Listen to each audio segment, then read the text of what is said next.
So today I'm going to show you how I made my 3D prop that was inspired by the phone booth in episode 3 of Andor. I started by 3D modeling one corner section. The corner section has dowel holes to help line it up, and then I also put in bolt holes which match up with the actual prop on screen. The dowel holes, well, they serve two purposes. One, they help line it up, and they also give it some rigidity once the glue dries. The bolt holes, I measured the bolt, and then I also made sure that the backside I measured or designed so that it would fit a nut so that I didn't have to screw into the plastic. The nut's a semi-press fit, so screwing the bolts actually tightened up and pulled the nut into place. It does not come out if I take the bolt out. Then I start working on the face. Now my original plan was to just quickly sketch up the dimensions and cut it out of a piece of hardboard. Concept was great, but I was kind of a little fast and loose with my dimensions. And then got sloppy.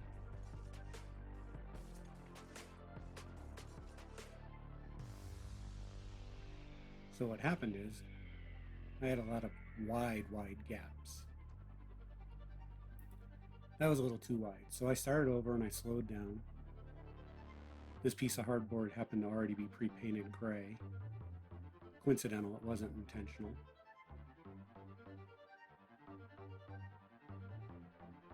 Then I decided I'm gonna put in the face of the screen. The screen is just a old digital picture frame. It's so old it only does pictures, it doesn't even do video. But I got it at a garage sale. I think I spent $3 on it. And I'm still a long way from having a work area that I'm happy with. And my frame hole came out okay, but it's a little lopsided. Next, I decided to use epoxy sculpt to smooth out the edges. You can kind of tell that when I printed the parts, two of the parts actually have an issue where they didn't finish printing. This allowed me to replace what was missing. Epoxy sculpt dries really hard and is very sandable, so this is actually an easy process to clean up and make the edges look nice. They may not look nice on screen before painted, but after painting, if you do it right, you can't even tell.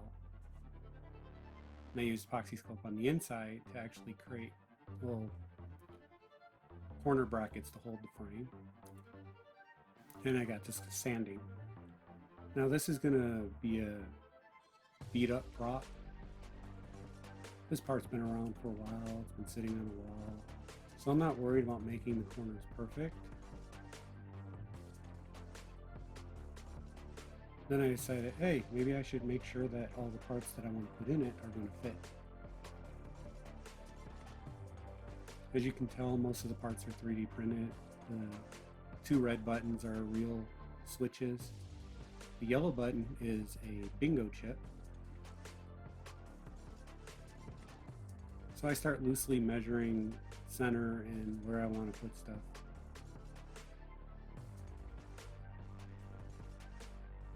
If you watch the scene, you can tell that the props they use, they must have put them together quickly because even their buttons are a little off. They're not in a nice perfect straight line.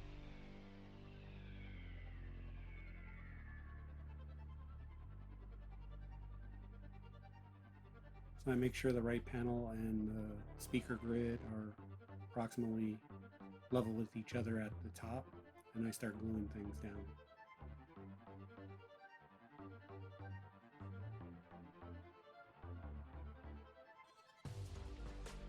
This glue seems to work really quickly for me, so it doesn't take long before the parts are stuck together well.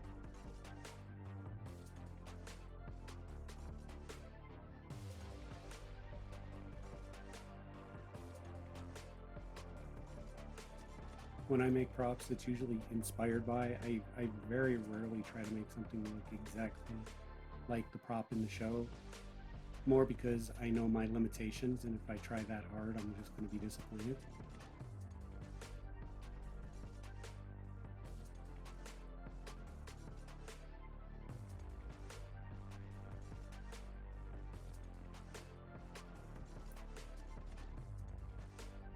I'm not sure what these slots are, but I picture them as being credit slots.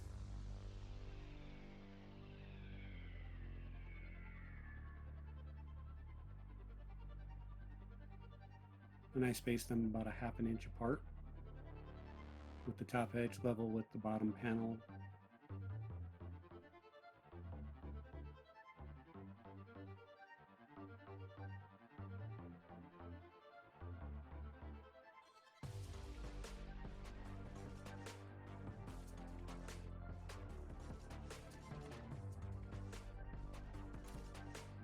I'm trying to figure out where I want to put the rest of the buttons. And then I realized I can't place those until I put down some paint, because I don't want to paint over them. And I move on to the frame. Well, the frame didn't fit as nicely as I wanted, so I quickly 3D printed a front frame for it to clean it up and make it a little less obvious that I don't cut well with the multi-tool.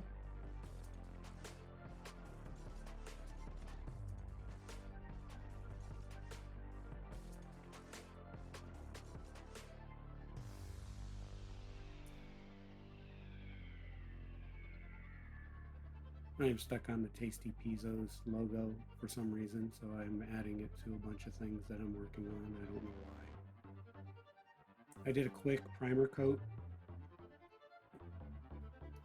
Did a little more sanding on the edges, just a little.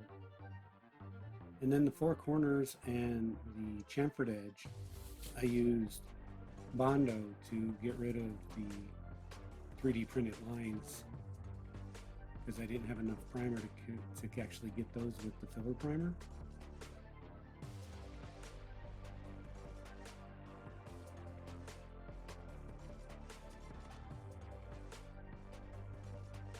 And then I started to 3D print what looked like the logo that's on the upper right panel. I'm sorry, I Cricut printed, not 3D printed. And I also, I spray painted it with a Rust-Oleum aluminum. I did not capture any of my painting because I don't have a paint booth, and we have like 30-mile-per-hour winds here, so painting outside's been really fun. Not easy to do, even harder to do and record. So I'm gonna put down some weathering paint, and I'm just using these model paints from I think it's Vallejo. They come in a box with about 9 or 10 colors. Half of them are for airbrush and the other half are for what I'm doing here. And then once they dried, I went over them with some liquid latex. Thank you, Walmart, for having it on sale for 75% off a week after Halloween. One of the things I noticed is when you put down weathering paint and liquid latex, if you take a can of air and you spray it while it's wet, it'll actually give a really cool looking flow to the texture you're trying to get.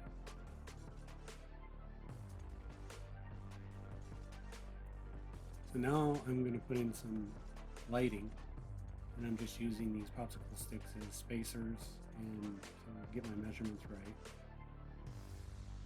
I put in 4 lights, but I only ended up using, or 5 lights, but I only ended up using 4 of them because the one near the top ended up, because of poor planning by me, underneath the frame, and I need to fix that. I will fix it, but that'll have to be a later date. I have too many other projects I want to work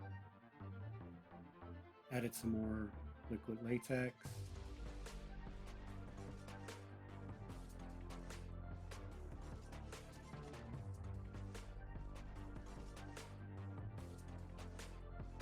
Now I'm drilling the holes to put in the actual real switches. These switches are going to be used to control those lights. The left switch is going to control the left 3 lights, and then the right switch is going to control the light on the right, and I'm going to put a LED behind the yellow button. The switches are rectangular in shape, so I cut out the squares, hit it with a flat gray paint, and once it was dry enough, just started peeling off latex.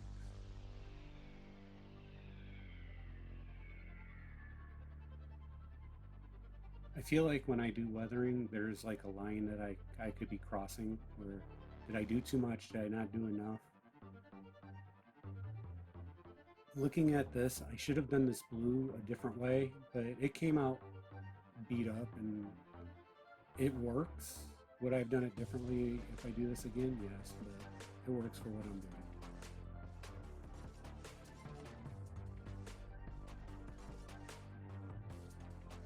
To pick up the latex, I just use a toothpick to get underneath one corner, and then once I get under the corner, it pulls up really easily.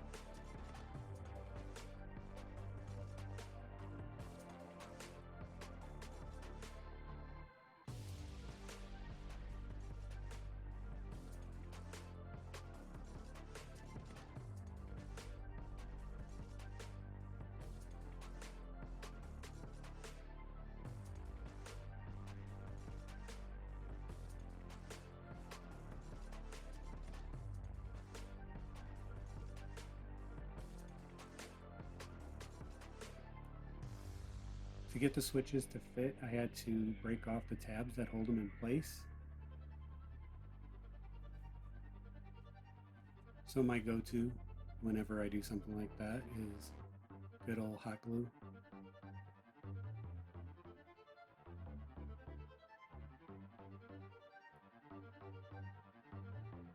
The holes that I drilled were after painting a little undersized, so I had to clean them out to make sure that I could get the LEDs to fit in place nicely.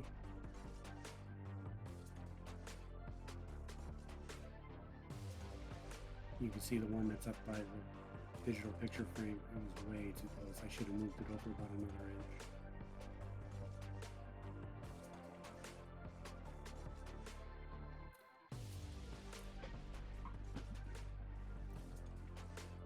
I could not find my solder, so I wasn't going to use electrical tape on this. I wanted to last a little bit before I make any changes to it. So I'm using heat shrink tubing. But before I do that, I'm testing everything. My original intention was to line them all up and wire them all to a 9-volt battery. 12-volt LEDs do not like adding more than 3 to a 9-volt battery for me. I don't know if it's something I'm doing. I'm wiring them up in series.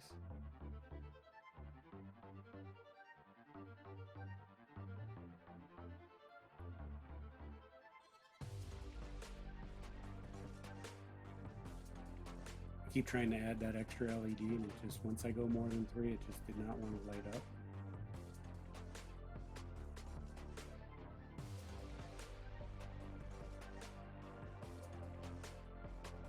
Once I make sure that it works,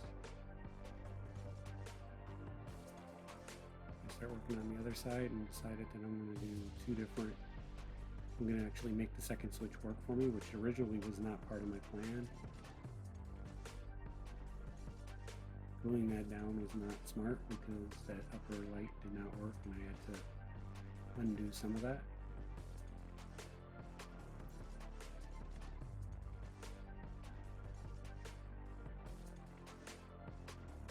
Still finding latex areas that I can clean up.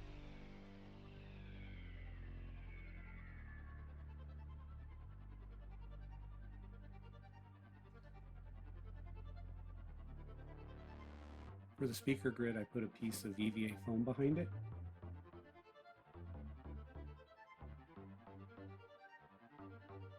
And just quickly cut the edges out. lined it up, glued it down.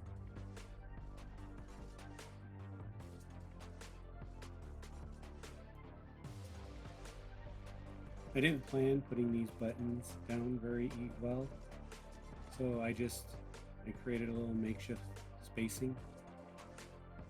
And for the first 4 buttons, it seemed to work well. The 5th button, I don't know if it moved on me after I set it down or if I just didn't do it right to begin with, but you can tell, if you look, you can tell that it's not quite in line with the rest. It's a little high.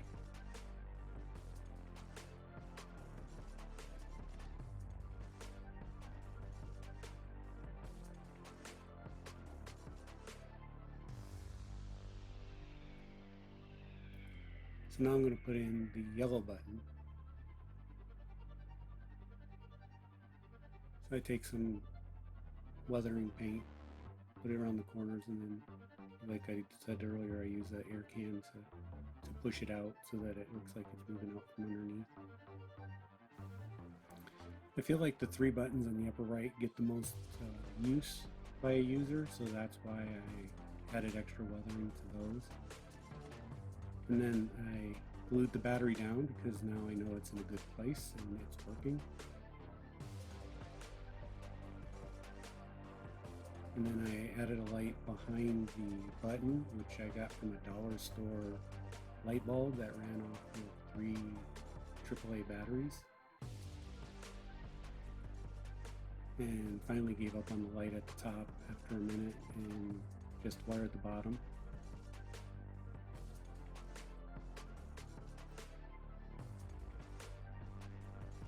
And then here you'll see, once I get done here, the finished product. It seems to fit well on the wall of my office. I hope to be adding more props to join it soon.